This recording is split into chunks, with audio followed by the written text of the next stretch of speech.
Halo, Halo, selamat pagi. pagi saudara. Dari sekte mana? Kristen, Kristen Katolik atau Protestan? Protestan. Protestan. Ya, kita bahas tema terkait dengan anak Tuhan atau anak setan. Boleh?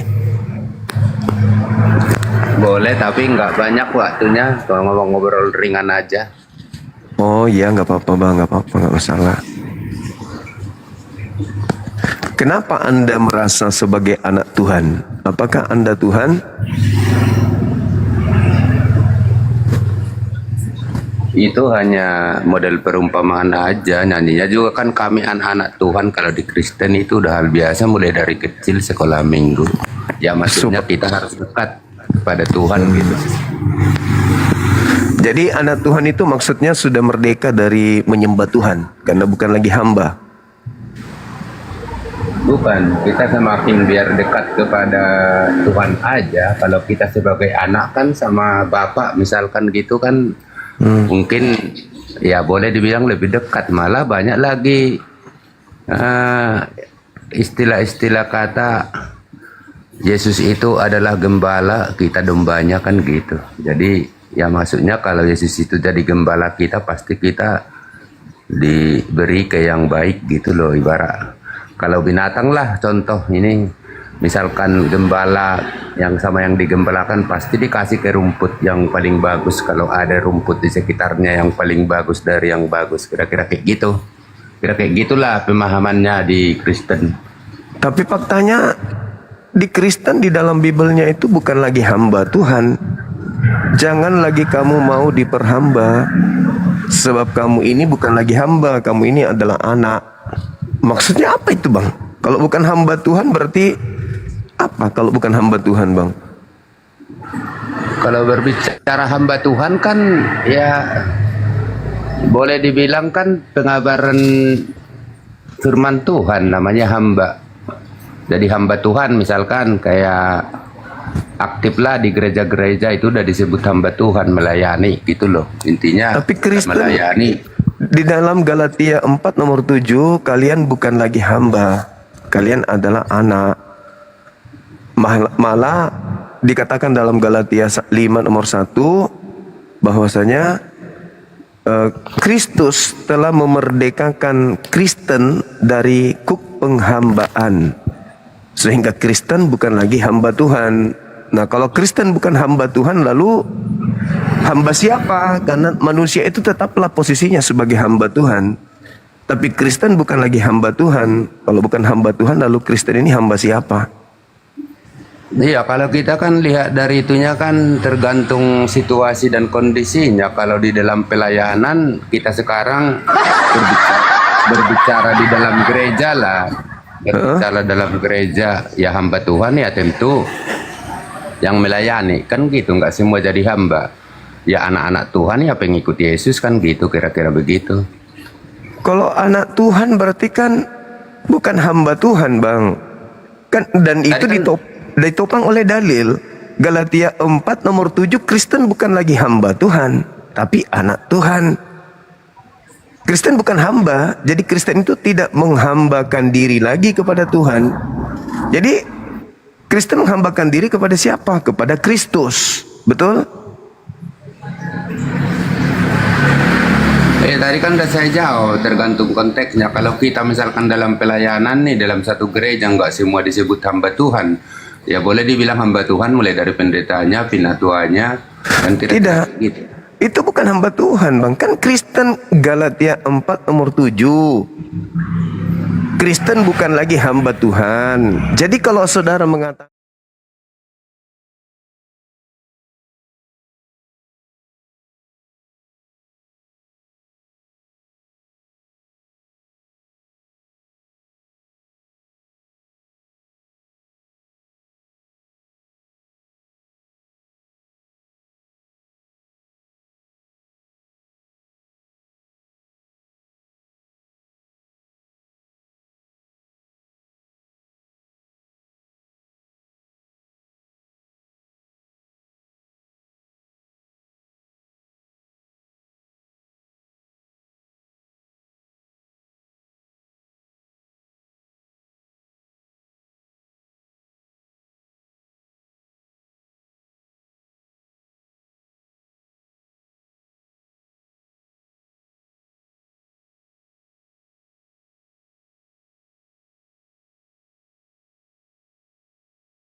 penyebutan itu pertanda kita kalau biar lebih dekat sama Tuhan. Jadi hati kita biar naruh hati dan pikiran kita kepada Tuhan. Kan udah saya bilang tadi, nggak mungkin kalau dibilang Yesus gembala, kita domba, kita jadi binatang. Itu berarti antara gembala sama dombanya pasti dekat, diberi yang terbaik. Kira-kira begitu, kan segitu ke penjelasannya. Abangku, dalilnya di kitab Anda.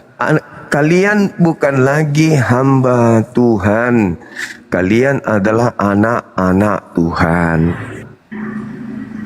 Iya, konteksnya itu kan dalam pengajaran. Kalau Galatia itu kan intinya dalam proses pengajaran itu. Itu kan kalau Paulus itu sebanyaknya pengajaran, mengirim surat, lagi di penjara aja dia melayani kan. Itu kan maksudnya yang di Galatia.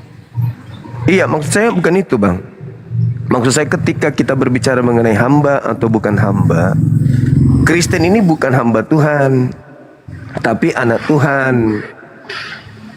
Contoh misalnya nih, kambing, anak kambing. Kambing dan anaknya sama-sama kambing. Sapi dan anak sapi sama-sama sapi. Manusia dengan anak manusia sama-sama manusia. Tuhan dan anak Tuhan ya sama-sama Tuhan dong.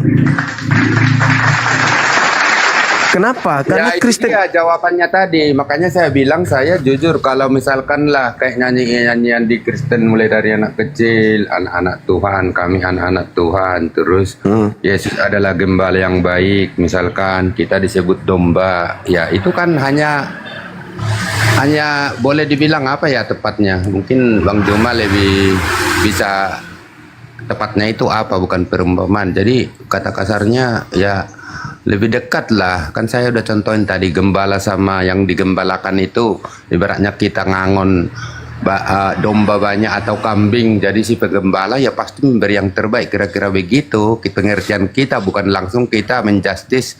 Ya intinya jadi kayak binatang, kalau anak domba pasti domba, anak ini pasti ini, anak kuda pasti kuda, kira-kira begitu. Jadi anak Tuhan pasti Tuhan, kan tidak mungkin Abang, untuk manusia. Anda percaya nggak kalau malaikat itu juga adalah anak-anak Tuhan? Tadinya malaikat itu adalah disebut anak-anak Tuhan. Percaya nggak? Ya intinya semua itu ciptaan lah ya, intinya ya malaikat aja kan ada yang jadi setan gitu loh. Jadi ibaratnya sama kayak manusia lah. Itu abang pintar. Malaikat yang tadinya anak Tuhan di dalam Ayub 38 nomor 7 misalnya, mereka disebut sebagai anak Tuhan. Mereka kemudian membangkang. Anak Tuhan ini membangkang menjadi iblis. Kenapa? Karena mereka tidak menghambakan diri lagi kepada Tuhan. Yang tidak menghambakan diri kepada Tuhan, mau dia mengaku anak-anak Tuhan, anak-anak Elohim, anak-anak apapun itu, kalau dia tidak lagi menghambakan diri kepada Tuhan, itu bukan anak Tuhan, itu anak setan, Bang. Karena hanya setan yang tidak mau menjadi hamba dari Tuhan. Betul nggak? Iblis itu tidak mau menghambakan diri kepada Tuhan. Iblis tidak mau diatur oleh Tuhan. Nah, Kristen menurut Galatia 4 nomor 7, sekarang kalian bukan lagi hamba. Kalian adalah anak, maka jangan lagi kamu mau diatur oleh aturan Tuhan. Sekarang hidup Kristen ini diatur Tuhan nggak, Bang? Ya tentu dong, ya lebih banyak Coba. orang Kristen yang lebih takut akan Tuhan kan. Coba. Mana aturan Tuhannya untuk ibadah hari Minggu?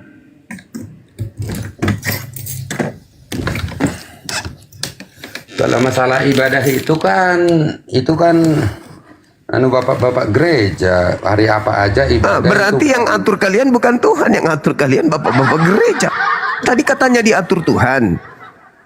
Kalau masih diatur Tuhan berarti hamba Tuhan. Nah, sekarang kalian bukan hamba Tuhan, berarti kalian sudah tidak diatur oleh Tuhan.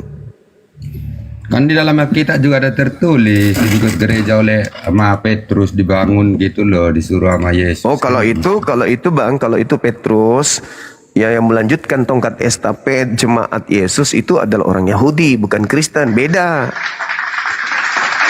Orang-orang Yahudi itu diajarkan oleh Yesus tidak boleh menghilangkan setitik pun dari ajaran Tuhan. Kalau Kristen tidak. Kristen dilarang lagi untuk menghambakan diri. Galatia 5 nomor 1. Kristus telah memerdekakan Kristen dari aturan-aturan dan memerdekakan, membebaskan Kristen dari kuk penghambaan. Jadi kalau saudara Kristen masih merasa hamba, hamba siapa? Hamba Tuhan? Tidak mungkin, karena bukan lagi hamba Tuhan. Tinggal satu nih, tinggal iblis, karena iblis juga punya pasukan-pasukan. Contoh misalnya di dalam kitab Anda di Wahyu 12 nomor 7, ya. Iblis memiliki juga malaikat-malaikat. Iblis juga memiliki pasukan-pasukan. Iblis juga memiliki anak-anak. Yohanes 8:44. Iblislah yang menjadi bapakmu. Berarti iblis ini punya anak. Siapa anak-anak iblis? Berdasarkan Yohanes 8 nomor 50, nomor 40, 43, 45, 46, 40 sampai sorry 37. Siapa mereka ini? Ya mereka yang ingin membunuh Yesus. Mereka ini disebut sebagai anak-anak iblis. Nah sekarang orang Kristen kan mau agar Yesus itu dibunuh. Karena kalau tidak dibunuh Yesus, dosa Kristen tidak ada yang tanggung. Maka Kristen mau agar Yesus itu disalibkan. Berarti Yesus ketika berkata iblislah yang menjadi bapakmu, berarti Yesus Kristen ini bapaknya siapa? Kalau penyaliban bukan keinginan Kristen, kalau keinginan manusia mah nggak ada apa-apanya. Itu mah bukan keinginan. Bukan keinginan Kristen. Lalu keinginan siapa, Bang? Mungkin kalau kita juga hidup di masa itu, ya kita kan harus berbicara jujur dari kemanusiaan. Namanya manusia, ada yang dihukum mati, ditumbak lembungnya, apa segala macam dipakai. Nah, itu keinginan siapa? Keinginan siapa supaya Yesus itu mati? Mampu untuk menolong ya terus terang ya pasti. Kan kira-kira begitu. Tapi kan bukan keinginan manusia. Kalau Anda menolong Yesus, gagal penyaliban, dosa kalian siapa yang tanggung? Itu udah jelas. Udah jelas. Itu kan saya ibaratkan kalau kita memang sekali kan dibilang keinginan Kristen. Ya pasti dong. Pasti Kristen mau Yesus dibunuh. Tidak mungkin tidak. Sama seperti iblis. Loh, sekarang kalau abang nggak mau Yesus itu dibunuh, yang nanggung dosa abang siapa? Ini kan kita berbicara yang udah terjadi, tapi bukan istilah keinginan Kristen, itu udah keinginan ketetapan Allah. Di mana Tuhan menetapkan Yesus mati untuk dosa-dosa Kristen? Banyak lah itu ayat-ayatnya. Silakan, silakan tunjukkan. Ya, satu aja saya tidak menemukan satu dalil pun Tuhan menginginkan pembunuhan terhadap orang yang benar. Malah di dalam Amsal 6 nomor 16, 6 perkara yang dibenci oleh Tuhan. Bahkan 7 kekejian di dalam diri Tuhan, yaitu menumpahkan darah orang yang tidak bersalah. Jadi pembunuhan terhadap Yesus itu adalah kekejian yang dibenci oleh Tuhan. Makanya saya katakan Juma gimana? Tanggapan Bang Juma tentang yang dinubuatkan di saya yang anak manusia yang terpaku ditusuk lambungnya. Bukan. Untuk siapa? Yesaya itu tidak ada hubungannya dengan Yesus. Itu hanya pandai-pandaian gereja saja mengambil kitabnya Yahudi untuk melancarkan aksi bahwa yang disalib itu adalah anak Tuhan yang datang untuk nebus dosa. Itu nggak ada. Anda tunjukkan data di dalam Yesaya 53, ada yang dibunuh untuk nebus dosa, itu tertulis di data nomor berapa? Iya, baca aja Yesaya. Mang Juma kan udah... Enggak ada, Bung. Kalau Anda berbicara mengenai kitab Yesaya, dari Yesaya bab 1 sampai Yesaya bab terakhir, bab 66, itu bukan berbicara tentang Yesus. Itu berbicara tentang Amos, Hezkia. Ya, terus ada yang ditusuk lambungnya, ada yang dipaku. Ada yang ditusuk lambungnya dan dipaku. Di mana dituliskan seperti itu? Di mana? Dibaca aja saya semua. Loh, saudara, banyak orang yang dipaku pada zaman Romawi, banyak orang ditusuk tombak pada zaman peperangan. Kenapa harus Yesus? Jadi itu pandai-pandaian gereja saja untuk menafsirkan kitabnya orang Yahudi. Coba Anda baca di Yesaya 1 nomor 1, Bang. Yesaya 1 menjelaskan bahwa inilah penglihatan Yesaya bin Amos tentang Yerusalem dan juga tentang Yehuda. Ada tentang Yesus? Bukan, Bang. Itu berbicara tentang Yehuda dan Yerusalem. Jadi orang Kristen loncat pagar, sementara yang punya kitab tidak mengimani seperti itu. Nah, jadi kalau orang Kristen kemudian ditanya, apakah kalian ingin Yesus itu mati? Ingin. Apa bedanya dengan iblis, abang ini? Iblis ingin Yesus mati, Kristen ingin Yesus mati. Apa buktinya Kristen ingin mati agar Yesus mati? Ngambil Yesaya, ngambil kitab Daniel, ngambil kitab Yeremia. Untuk apa? Untuk mencocok-cocokkan dengan konsep agar Yesus mati nebus dosa kalian. Kan gitu. Maka muncul pertanyaan, kalian ini anak Tuhan atau anak setan? Karena kalau Tuhan tidak menginginkan pembunuhan terhadap orang benar. Contoh, di Keluaran 3 nomor 7, nomor 23, nomor 7, nomor 8. Janganlah engkau hambur-hamburkan kebohongan. Orang yang benar jangan kau bunuh. Orang yang tidak bersalah jangan kau bunuh. Sebab aku Tuhan tidak akan pernah membenarkan orang-orang yang bersalah. Itu keinginan Tuhan. Anak-anak Tuhan pasti mendengarkan itu. Nah, sedangkan Kristen tidak mendengarkan itu. Berarti Kristen ini anak Tuhan atau anak setan, Bang? Yang jadi pertanyaan saya, coba Bang Juma, gini loh, saya manggil abang tahu kalau umur berapa ini Bang Juma sebenarnya? Jangan-jangan saya lebih tua. Saya 72 Bang sekarang. Hah? 72. Lahiran 72 apa umurnya? Umur 72. Filter Bang, filter. Kalau aslinya ini, saya tidak pakai filter ya. Tunggu. Jangan bohong lah. Saya lepaskan filternya Bang, kalau abang nggak percaya. 72 udah lebih dari lansia itu. Lah emang. Nih saya lepas masker. Dosa kalau bohong. 72 mah ngomong udah pelepotan kalau 72. Oh, namanya olahraga Bang. Ini saya lepaskan efeknya ya, yang asli nih. Ini 72. Nah. Ini asli tanpa efek. Silakan. Panggil Bang Zuma aja Bang. Silakan. Soalnya saya baru ini naik, tapi ya memang senang live nonton. Tapi ke semua apologit muslim saya udah naik, tapi kayak saudara semua karena saya nggak mau namanya menyinggung perasaan kita ini saudara gitu aja intinya. Semua saya naik kok. Iya, Nandar, Rasid, semua pokoknya lah apologit muslim yang kelas-kelas atas tuh sering ngobrol-ngobrol gini kalau saya santai. Tapi saya modelnya gini, nggak mau ya sebenarnya aslinya hanya di TikTok ini yang rame. Saya aja tinggal di Jawa Barat, segitu enaknya persahabatan kok semuanya.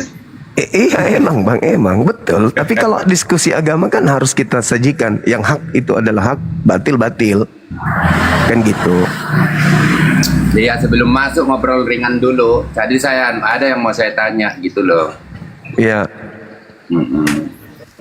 Jadi kalau tanggapan Bang Juma, kalau saya lihat kan, kalau sering di room-room itu, ya boleh dibilang, bukan Bang Juma aja sebenarnya sih, mau Nandar, mau Rasid, mau Ardiansah, semua mereka kayak udah banyak hafal Alkitab tuh, ayat-ayatnya, saya itu akui, gitu loh. Nah, yang sekarang, yang mau pertanyaan tadi tentang Yesus, kayak Kristen menginginkan Yesus disalib. Kalau nggak disalib, dosanya nggak ditebus. Ya kalau pikiran saya secara manusiawi, masalah menginginkan tidak menginginkan nggak ada. Manusia itu kan nggak tahu dia itu Mesias. Dia kan nggak tahu. Makanya dia selalu bingung semua. Yohanes saja kan selalu ngomong apa setiap ditanya orang. Malah dia dikirain Mesias. Tapi kan Yohanes bilang apa? Membuka tali kasutnya aja, saya tidak layak. Gitu loh. Jadi kita memang bingung kalau nggak benar-benar kita imani Bang Juma. Ya itu pasti bingung. Manusia-manusia di zamannya juga kan, orang-orang Israel itu, Yahudi itu bingung itu siapa Yesus itu, kira-kira begitu, ditolak, diludahi. Kita harus jujur dalam berbicara kan gitu. Ya mungkin Bang Juma Ya. Boleh dibilang ya separuh mengenai Alkitab isinya gitu loh, walaupun nggak di ayat mana, walaupun diucapkan nggak tepat semuanya, tapi ya boleh dibilang saya percaya apalagi Muslim yang saya sebut tadi tuh. Soalnya baru ini saya naik ke Bang Juma ini juga karena saya lihat tadi naik susah banget naiklah ngobrol-ngobrol karena saya modelnya gitu. Tapi ke semua apologet Muslim saya naik kuda. Oh iya Bang. Kalau kami umat Islam melihat, ya standar kami adalah Al-Quran Abang. Seperti tanggapan kemudian Al-Quran terhadap orang-orang Yahudi, terhadap orang-orang Nasrani, dan orang-orang zalim yang ada di antara keduanya. Wa qalatil yahudu wan nasara nahnu abnaullah. Orang-orang Yahudi, orang Nasrani mengatakan diri mereka itu adalah anak-anak Allah. Jika benar kalian adalah anak Allah, qul falima yu'azzibukum bizunubikum. Kenapa Allah menghukum kalian, mengazab kalian? Kalau kalian anak Allah. Nah, ini yang dikatakan oleh Al-Quran. Kenapa pembuktian bahwa orang-orang Nasara dan Yahudi itu disiksa oleh Allah di dunia ini, belum ke neraka juga udah disiksa?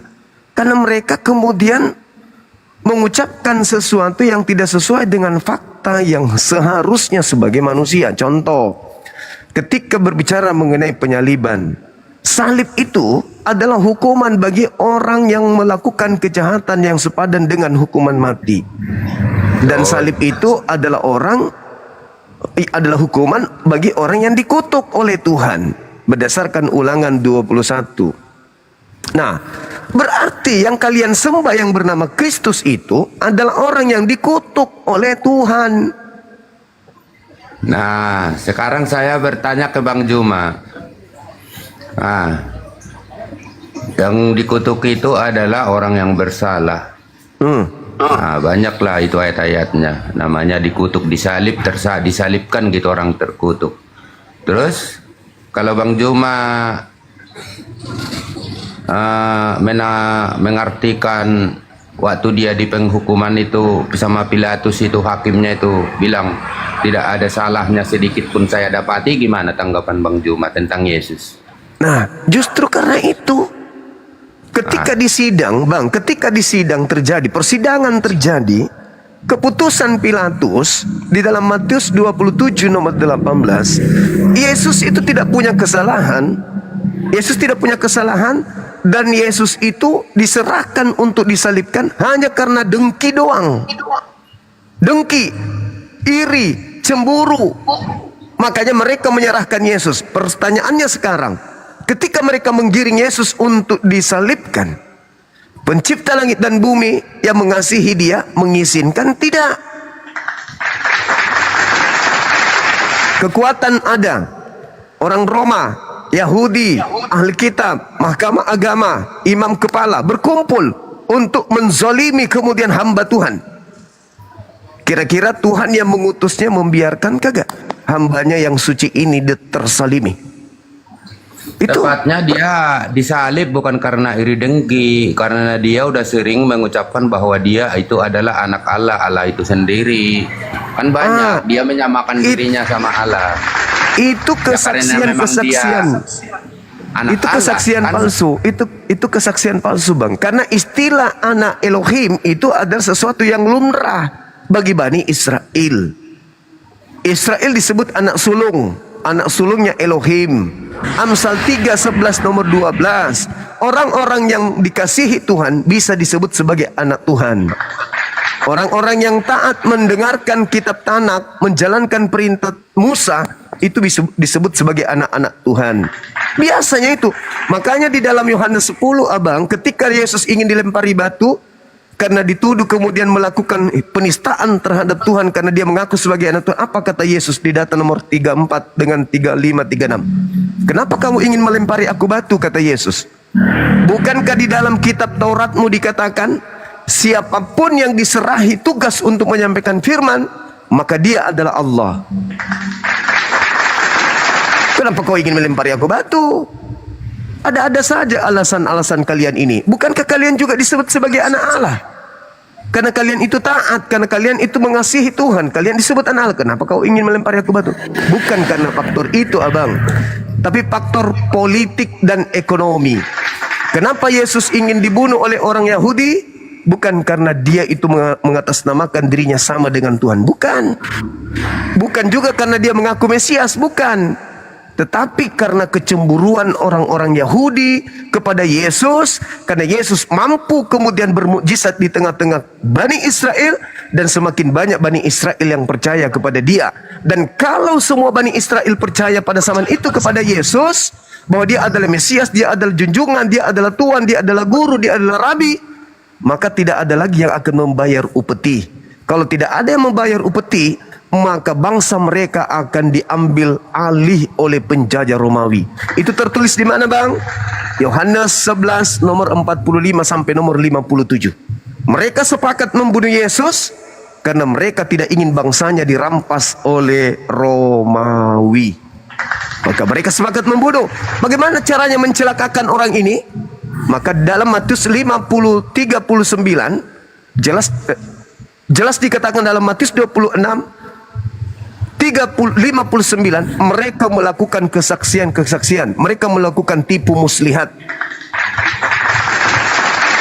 Lukas 14, mereka melakukan kesaksian-kesaksian palsu demi untuk membunuh Yesus. Itu kesaksian palsu semua tuh. Oh, dia melakukan ini, dia menistakan Tuhan, dia begini, dia mengaku begini. Itu kesaksian-kesaksian palsu yang dilakukan mereka supaya Yesus ini dibunuh. Kalau Yesus dibunuh, kata Kayafas imam besar waktu itu, Yesus ini harus mati demi untuk menyelamatkan bangsa Israel dari perampasan tempat sucinya dan bangsanya dari bangsa Romawi. Baca Yohanes 11 nomor 45 sampai nomor 57. Maka 53-nya mengatakan begini.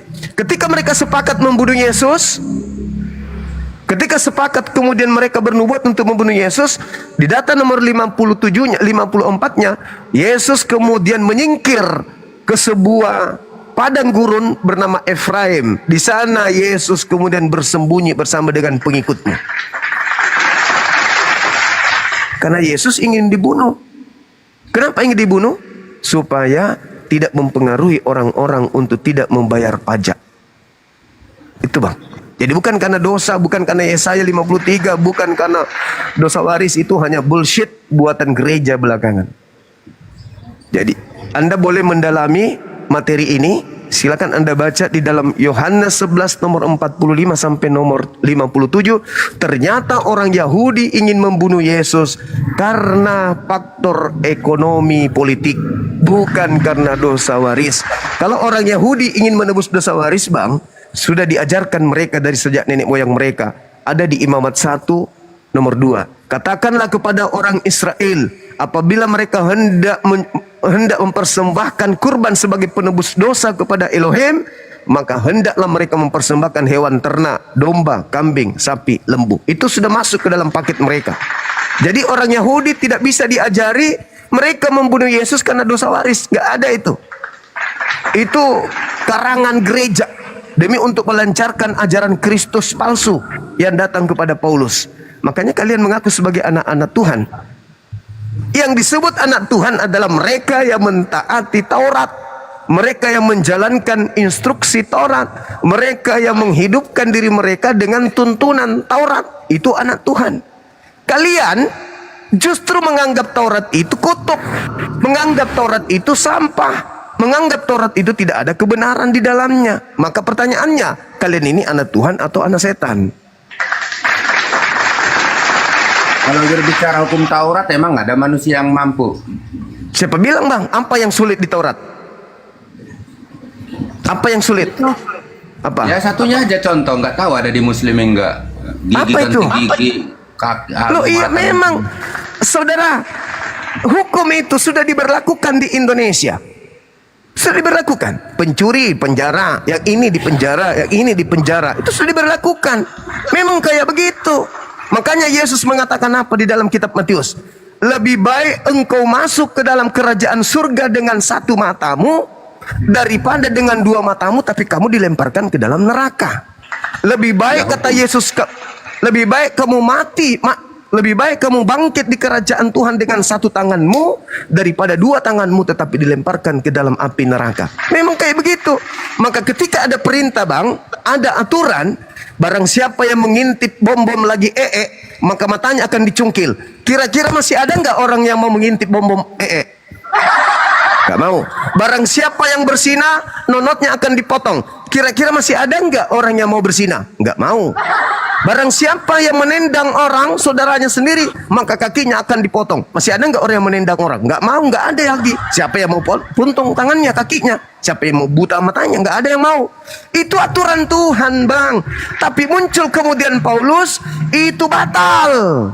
Dengan batalnya hukum itu, maka orang sudah bisa ngintip bom-bom lagi karena sudah tak ada lagi hukum. Orang sudah bisa mencuri, orang sudah bisa begini bla bla bla bla karena sudah ada hukum. Siapa yang menginginkan menghilangkan hukum Tuhan? Tuhan atau iblis? Enggak, hukum Tuhan dulu yang tadi. Tunggu dulu bang. Siapa yang menginginkan hukum-hukum Tuhan itu dihilangkan? Tuhan sendiri atau iblis? Enggak, masalah hukum Taurat kan itu kan berlaku. Iya. Pertanyaan saya bang, ketika Adam diberi perintah oleh Tuhan, jangan kau makan buah ilmu pengetahuan ini, iblisnya datang mengatakan jangan makan atau makan, melawan Tuhan. Ya itu dia godaan itu, makanya melawan Tuhan. Ketika kemudian Yesus mengatakan di dalam Matius 5 nomor 19, barang siapa yang meniadakan setitik pun dari hukum Taurat meskipun yang paling terkecil dan mengajarkan kepada orang lain, maka dia akan menempati neraka. Itu kata Yesus. Pertanyaan saya, iblisnya mendukung Yesus atau iblisnya melawan Yesus? Jangan kau percaya Taurat, itu semua tidak berguna. Yang berguna itu adalah kasih. Kira-kira iblisnya di mana? Iblis memperkuat Taurat atau iblis menghapuskan Taurat?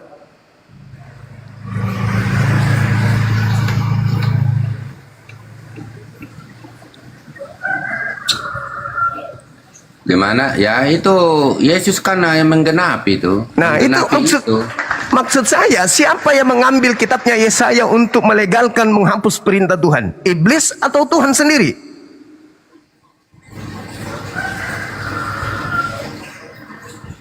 Makanya Yesus mengatakan iblislah yang menjadi bapakmu dan kamu mau melakukan keinginan-keinginan bapakmu. Apa keinginan iblis?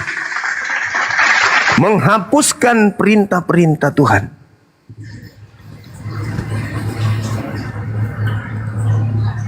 Ya itu udah jelas, itu kan pengajaran sesat. Nah, pengajaran sesat. Sekarang Kristus mati untuk nembus kutuk hukum Taurat, bukan? Dan setelah itu orang Kristen bukan lagi hamba, kan?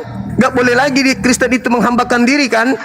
Karena kalian adalah anak-anak merdeka, bukan? Kalian adalah anak-anak Tuhan, maka kalian tidak lagi diikat oleh aturan-aturan Tuhan. Pertanyaan saya, apa bedanya iblis dengan Kristen yang sama-sama tidak mau diatur oleh Tuhan? Ini biar saya dapat intisarinya itu, sebenarnya Yesus itu yang kalian ada di Al-Quran, Nabi Isa itu sebenarnya sama enggak sama Yesus. Soalnya apapun yang kita bicarakan nggak bakal ketemu. Kalau menurut saya jawab itu orangnya sama enggak itu? Saya jawab bang. Nabi datang di tengah-tengah Bani Israel, lahir tanpa ayah, mengajarkan hikmat Injil, dan dia diutus hanya kepada Bani Israel. Dia bukan Tuhan, dia bukan anak Tuhan, dia adalah manusia suci terkemuka di dunia dan di akhirat. Setelah dia datang, satu, ditolak. Bukan hanya ditolak saja, tetapi dibuat duplikasinya, dibuat kepalsunya, Yesus palsunya dibuat. Al-Quran datang menjelaskan kemudian bahwa Nabi Isa yang lahir tanpa ayah itu, inni abdullah atani al-kitab wa ja'alani nabiyan. Dia seorang nabi, dia hamba Allah, dia diberi ketetapan aturan-aturan firman yang dia harus sampaikan kepada Bani Israel. Yang timpang kemudian adalah, adakah Yesus mengajarkan dirinya adalah Tuhan yang nuzul inkarnasi menjadi manusia? Nggak ada. Berarti Yesus kalian itu Yesus palsu. Ada nggak kemudian Yesus datang ke atas muka bumi, mengajarkan kemudian untuk menghapus hukum Taurat. Enggak ada. Berarti yang kalian bunuh di atas salib bukan Yesus. Ada enggak Yesus mengajarkan kemudian menebus dosa dengan menggunakan Tuhan yang nusul jadi manusia dibunuh untuk menebus dosa-dosa manusia? Ada enggak? Enggak ada. Berarti yang kalian sembah, yang kalian anggap Yesus itu Yesus fiktif. Sekarang Al-Quran mengatakan wa ma qatalu wa ma salabu walakin syubbiha lahum. Yang mereka bunuh, yang mereka salib bukan Nabi Isa, tetapi orang yang diserupakan dengan Nabi Isa. Ada enggak Yesus berkata waspadalah kepada Yesus palsu? Ada. Di mana dalilnya? Lukas 21 nomor 8, Matius 24 nomor 23, nomor 24, gitu. nomor 25, 26, 27 dan seterusnya. Yang gitu dalilnya, bukan Yesus palsu, Nabi palsu. Nabi Mesias palsu. Waspadalah kepada penyesat yang datang kepadamu dengan memakai namaku. Namaku siapa? Yesus. Dan berkata, akulah Kristus. Dia akan menyesatkan banyak orang. Berarti penyesat itu bernama siapa? Yesus. Gelarnya apa? Kristus. Disingkat apa? Yesus Kristus. Kristen ini pengikut siapa? Kristus Yesus. Jadi kalau Anda bertanya apakah sama Nabi Isa dengan Yesus, Al-Quran datang bukan untuk menyamanyamakan saudaraku. Al-Quran datang untuk meluruskan ajaran Nabiullah Yeshua Hamasya yang datang di tengah-tengah Bani Israel. Kemudian dipelencengkan ajarannya, diduplikatkan namanya, dan Yesus sudah berpesan itu juga. Tapi makanya gini ditanya, dong, ya, tuduhan gimana? Bang Juma itu, tuduhan Bang Juma udah terlalu liar. Kalau Bang Juma bilang itu Yesus palsu, masa Yesus palsu bisa menghidupkan orang mati, mencelikkan mata orang buta? Bagus. Yang benar aja Bagus. sih. Saudara, sekarang ada enggak yang kayak gitu menghidupkan Lazarus sudah dikubur berapa hari? Saudara, kalau yang menghidupkan itu di dalam Al-Quran diterangkan biiznillah, biiznillah, biiznillah. Aku menghidupkan dengan izin Allah. Kami beriman Yesus membangkitkan orang mati, membuat orang buta melihat, orang lumpuh berjalan, bom susah Kami percaya itu. Percaya kami. Tetapi yang kami tidak percaya adalah ketika diajarkan dia datang ke bumi sebagai jelmaan Tuhan, mati untuk tumbal dosa-dosa orang Kristen. Itu yang kami tidak percaya. Tetapi kalau dia membangkitkan orang mati, kami percaya. Karena kenapa? Dia memiliki mukjizat. Yesus berkata dalam Yohanes 5 nomor 30, aku tidak dapat berbuat apa-apa dari diriku sendiri. Apa yang aku lakukan adalah apa yang diberikan oleh Bapa untuk aku lakukan dan aku kerjakan. Mujizat. Biiznillah. Nah, sedangkan Kristen mengatakan Yesus yang ini mati supaya membebaskan Kristen dari aturan-aturan Tuhan. Maka Kristen bukan lagi hamba Tuhan, tetapi anak Tuhan. Anak Tuhan yang mana? Tuhan tidak pernah mengajarkan kemudian untuk menghapuskan hukum-hukumnya. Malah Tuhan mengatakan begini. Contoh. Ini salah satu contoh saja.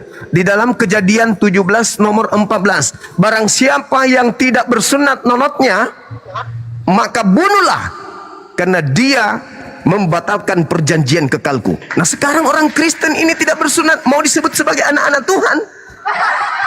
Nyambung nggak?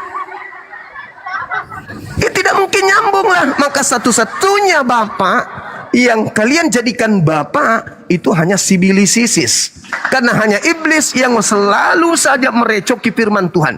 Tuhan mengatakan, ajarkan kepada anak-anakmu pada saat dia duduk, pada saat dia baring, pada saat dia berjalan. Coba Anda baca di dalam Yohanes, dalam Ulangan 6. Jadi gini 4, Bang Juma. Dan Bang seterusnya. Juma itu, Bang Juma nggak jujur, hanya menuduh liar lagi. separoh. Jadi gini, tentang sunat pasti saya tahu,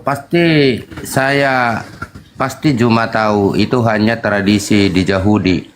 Oh, itu perintah Tuhan, itu perintah Tuhan yang dijalankan secara turun-temurun sehingga menjadi sebuah kebiasaan, tradisi. Tapi dasarnya adalah perintah Tuhan. Sekarang umat Muslim datang dia ke 6 atau ke-7. Terus sunatnya itu dari mana? Itu kan dia perintahnya Al-Quran, surah An-Nahl ayat 123. Perintah Al-Quran tak perintah Allah. Perintah Allah.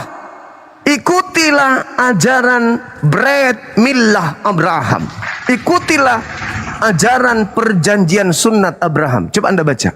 Millah Abraham itu Millah itu artinya Mana itu apa? tertulis ada sunat? Itu kan hanya ikuti. Millah itu artinya dalam bahasa Ibrani apa? Iya, tapi nggak ada di situ kan tertulis. Sunnat. Itu sunnat artinya. Makanya di dalam tradisi Yahudi yang disebut Brit Millah itu artinya perjanjian sunnat. Sedangkan kami disuruh mengikuti millah, sunnatnya Abraham. Al-Quran surah An-Nahl ayat 123. Nggak bisa dibantah. Nah sekarang siapa yang kalian ikuti tidak bersunat? Iblis bersunat nggak? Nggak. Kucing? Tapi secara eksplisit kan Babi? nggak ada kan di Al-Quran masalah sunat hanya Mila Ibrahim baik kan nggak ada yang tertulis. Mila langsung. Ibrahim itu bang, perintahnya ikutilah, kemudian Mila Ibrahim artinya apa? Ikutilah sunat Ibrahim. Kok susah bang ya? Mila itu sunat bang, jangan dipelintir. Mila itu artinya sunat dalam bahasa Ibrani. Mila Berarti Abraham, Mila Awalnya Muslim artinya disunat ngikutin Mila Ibrahim gitu. perintah Allah kan? Nah, Sudah terus jelas tuh. di surat apa itu? Sama di umur berapa? Berarti awalnya disunat itu Nabi Muhammad turun ke umat Muslim gitu. Saudara, orang-orang Arab itu keturunan Nabi Ismail. Orang kedua setelah Nabi Ibrahim bersunat itu Nabi Ismail, bukan Ishak. Orang kedua itu adalah kakeknya Nabi Muhammad bersunat, Nabi Ismail. Makanya ada dua bangsa di atas muka bumi ini yang bersunat secara turun-temurun sejak Nabi Ibrahim alaihissalam. Siapa? Bangsa Yahudi, bangsa Arab. Mereka tak ada perintah lagi, tapi sudah menjadi tradisi budaya mendarah daging dari nenek moyang mereka. Setiap mereka lahir pasti sunat. Makanya ketika Nabi Muhammad datang, saudara-saudara mereka, sahabat-sahabat beliau ketika masuk Islam tidak ada yang disunat. Kenapa? Karena memang sebelum Al-Quran diwahyukan, mereka secara turun-temurun dari sejak nenek moyang mereka, Nabi Ibrahim, sudah sunat semua. Berbeda dengan di Indonesia. Misalnya misalnya saudara Masmur, mu'allaf, di usia sekarang 45 misalnya, saudara disunat baru sekarang. Kenapa? Karena tadinya Anda tidak mengikuti mila Abraham. Tapi kalau orang Arab bang, Islam dia atau Kristen dia tetap sunat dari kecil, karena mereka adalah keturunan dari Nabi Ibrahim. Orang Arab apapun agamanya, mereka sudah sunat dari kecil karena mereka adalah cucu-cucu Nabi Ibrahim alaihissalam. Begitu juga orang Yahudi. Kalau Nabi Muhammad di Al-Quran di umur berapa disunat? Ada kayak Nabi Muhammad sallallahu alaihi wasallam sama seperti Nabi Musa, sama seperti Nabi Daud, tidak diceritakan usia berapa mereka bersunat. Tapi dari lisannya Nabi Muhammad sendiri berkata, salah satu kemuliaan yang Allah berikan kepadaku, aku lahir dalam keadaan bersunat. Maksudnya lahir dalam keadaan bersunat, dari perut, dari rahim udah Iya, sunat. betul. Dari lahir beliau keluar. Mana dalilnya itu? Hadits bang, hadits Rasulullah.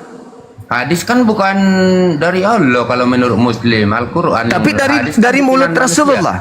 Tapi dari mulut Rasulullah. Salah satu kemuliaan yang Allah berikan kepadaku, aku lahir dalam keadaan sunat. Di hadis sekarang apa itu? Sekarang ada nggak Yesus mengaku dia sudah sunat? Ada nggak bang? Enggak, maksud saya di hadis mana? Maksudnya itu kan bukan Al-Quran, Saudara, hadis. hadits itu ucapan Rasulullah yang tahu tentang kelamin orang itu adalah orang itu sendiri. Betul? Dia mengatakan aku dilahirkan dalam keadaan sunat. Diucapkan kepada siapa? Diucapkan kepada umatnya. Aku ini lahir dalam keadaan sunat. Ada nggak komplain dari istri-istrinya? Enggak dong, kamu belum sunat. Ada nggak? Nggak ada. Nah sekarang, ada nggak Yesus mengaku aku lahir dalam keadaan sunat, atau ada nggak dia mengaku kalau dia sudah sunat? Enggak, ntar dulu. Ini lagi saya jadi bingung. Gini loh, saya Kok kan Anda udah bingung? sering Anda naik bingung ke pula? room gitu. Enggak, karena Anda bingung? pendapat yang lain katanya pernah saya naik ke room Muslim itu bukan kayak gitu, di kita nama kakeknya. Oh, pada saat itu Nabi Muhammad kakeknya melakukan syukuran, mengundang tetangga-tetangganya, sahabat-sahabat muslim muslimah untuk merayakan kelahiran cucunya dan prosesi sunat. Prosesi sunat yang dimaksud di sini adalah tradisi sunat yang mana di situ tidak ada sunat. Kenapa? Karena cucunya sudah sunat. Tapi pesta untuk merayakan itu tetap saja diadakan. Itu maksudnya. Itu satu. Itu kan perkataan Bang Juma yang saya sebutkan. Saya sering naik katanya di kita nama kakeknya, bukan masalah syukuran gitu loh. Jadi syukuran itu adalah syukuran. Beliau kakeknya mengundang orang-orang untuk hadir merayakan syukuran atas lahirnya cucunya sekalian prosesi sunat. Akan tetapi Nabi Muhammad tidak disunat seperti anak yang lain karena dia sudah disunat sejak dari rahim ibunya. Kenapa Anda pertanyakan itu? Pernah tidak Anda pernah tidak Anda lihat sabar? Pernah tidak Anda lihat orang lahir tangannya cuma dua gini? Pernah? Pernah nggak Anda lihat orang lahir cuman segini matanya? Pernah nggak orang Anda lihat lahir tidak ada kaki, tidak ada jari-jari, bahkan tidak ada pusar ke bawah? Pernah nggak? Pernah. Apa susahnya bagi pencipta langit dan bumi? Orang lahir sudah tak ada kulup. Itu sulit bagi Anda? Ya nggak ada yang menginginkan lahir kaki satu, lahir mata cacat. Itu kan namanya cacat Bang Juma. Cacat itu namanya cacat. Yang disebut jadi kalau orang lahir tanpa kulup itu cacat? Bukan itu yang saya bilang. Tadi kan Juma bilang. Artinya begini saudara. Artinya Anda harus membuka diri, membuka otak Anda. Kalau tangan kalau tangan Anda yang sebentar. Orang Kristen itu kalau bertanya Islam memang tajam. Orang Islam itu kalau membahas Islam, orang Kristen itu kalau membahas Islam itu tajam sekali. Tapi giliran dibahas tentang agamanya, imani saja. Saya katakan kepada saudara, kalau Anda sudah mengatakan bahwa kakeknya melakukan sunat untuk cucunya, selesai kita. Berarti sunat. Anda sudah bilang kan? Kalau dia saya bilang pernah naik ke Rom, beda sama yang dia katakan apa? Dia katakan apa? Sudah sunat, disunat sama kakeknya. Sudah, berarti Nabi Muhammad sunat. Saya katakan itu pesta sama kakeknya. Dihitan oleh kakeknya. Dihitan oleh kakeknya. Berarti dia sunat. Berarti dia sunat. Kan itu maksud saya kan dua pendapat sekali. Tidak ada dua pendapat. Tidak ada dua pendapat. Sekarang saya tanya balik, saudara. Sekarang saya tanya balik. Saya tanya balik dulu. Saudaraku, saya tidak peduli. Sekarang saya mau tanya sama saudara. Apakah Yesus bersunat? Jawab. Enggak bisa. Kalau Anda tidak bisa menjawab, saya turunkan. Ya, kalau masalah diturunkan tidak apa-apa. Saya kan orangnya penurut. Sudah saya bilang dari awal. Iya, penurut. Makanya Anda jadi Kristen karena penurut. Kalau Anda tidak penurut, tidak mungkin. Ingat Bang, jadi gini, seekor anjing itu, Bang, siapapun yang kasih anjing itu, dengar, siapapun yang kasih anjing itu tulang, setan sekalipun pasti dia turut. Namanya mental anjing. Dan ternyata Anda juga adalah mental asu. Maaf Pak Masmur, Anda tidak bisa ditanya. Saya sudah bertanya tentang Anda sudah memberikan jawaban bahwa Anda melihat di koma lain diceritakan kakeknya Nabi Muhammad menyunat Nabi Muhammad. Ya udah selesai, berarti sunat. Saya cuma ingin bertanya, apakah Yesus sunat? Sederhana loh itu. Sederhana. Oke? Nah, kita naikkan lagi. Mudah-mudahan tidak mental anjing kayak Bapak tadi, karena dia penurut.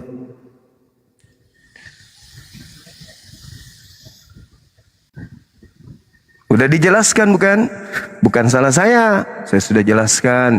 Dan dia nambah lagi. Ternyata di tempat lain dijelaskan Nabi Muhammad disunat sama kakeknya. Ya alhamdulillah, berarti sudah disunat.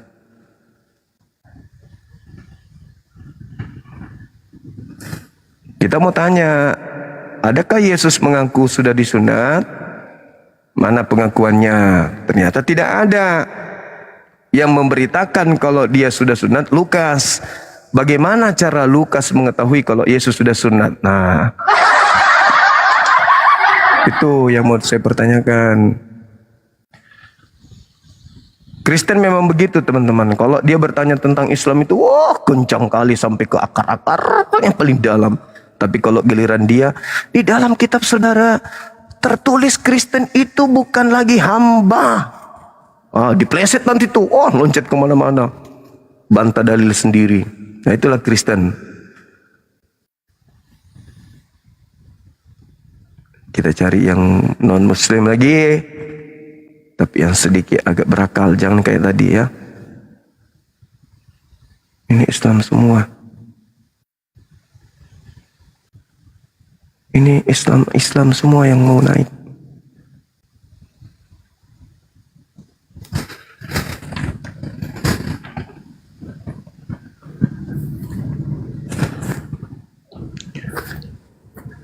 Halo, selamat siang. Sudah lama nyembah Yesus, Mbak? Sudah lama nyembah Yesus?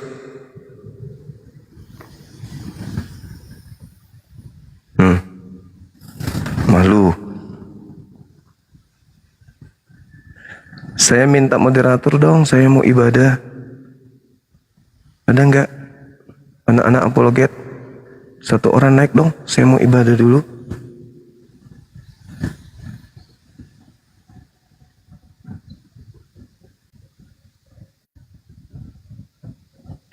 Jadi Yesus diketahui bersunat oleh Lukas. Dengan cara apa Lukas tahu? Sementara pada saat Yesus disunat bayi, tidak ada kemudian Lukas hadir di sana. Apakah dikatakan, Sus, buka celana, coba ku tengok, coba ku periksa dulu. Oh iya, tahu anak sudah bersunat nih tahu. Akhirnya ditulislah di dalam Lukas 2. Pada hari ke-8 Yesus disunat. Dari mana dia tahu?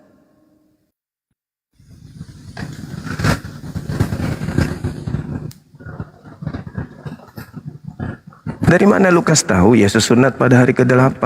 Lukas nggak ada di situ. Dan kalaupun ada, Lukas masih berbentuk bayi.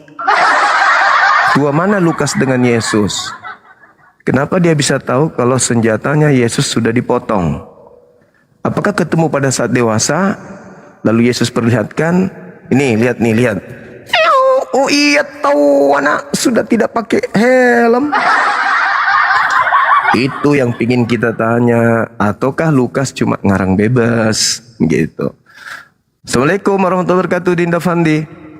Waalaikumsalam warahmatullahi wabarakatuh. Assalamualaikum. Sudah sunat atau belum? Waalaikumsalam warahmatullahi wabarakatuh. Sudah sunat belum? Coba mana buktinya? Mana buktinya? Lihat. Lihat. Ini saya mau menulis ini, saya mau menulis.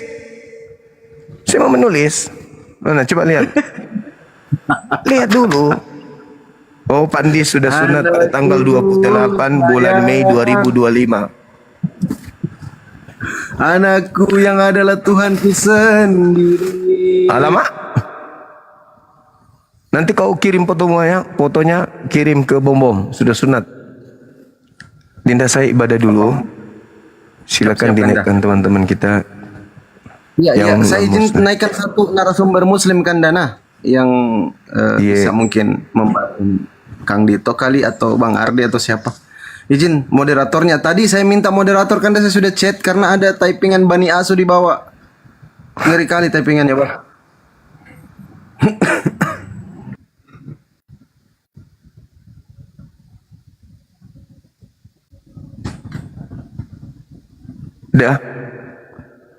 Udah jadi moderator. Sabar kan dah belum. Oh, udah. Alhamdulillah. Udah kan dah. Silakan Kanda, nanti gantian ya. Kalau sudah selesai Bang Zuma masuk lagi, saya lagi ibadah. Karena jadwal kita kan sama.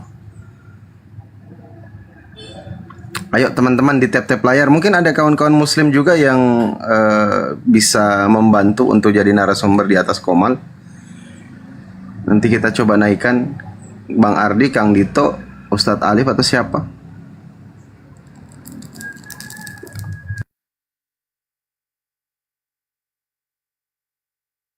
Ayo teman-teman di tap-tap layar juga ya, biar komalnya kuat ya teman-teman ya. cukupkan 1 M tap-tap layar kita. Ntar kita lihat dulu teman-teman Kristennya ya. Aduh, Pak Pendeta Hia. Ini pendeta kita nih. Halo, selamat siang. Selamat siang Pak Pendeta, apa kabar? Ya, luar biasa. Apa Ya, saya ini mau topik saran kita dong. ini? Saya mau saran untuk komalnya Pak Pendeta Hia, kalau bisa Pak Pendeta kurangin naikkan para penghujat.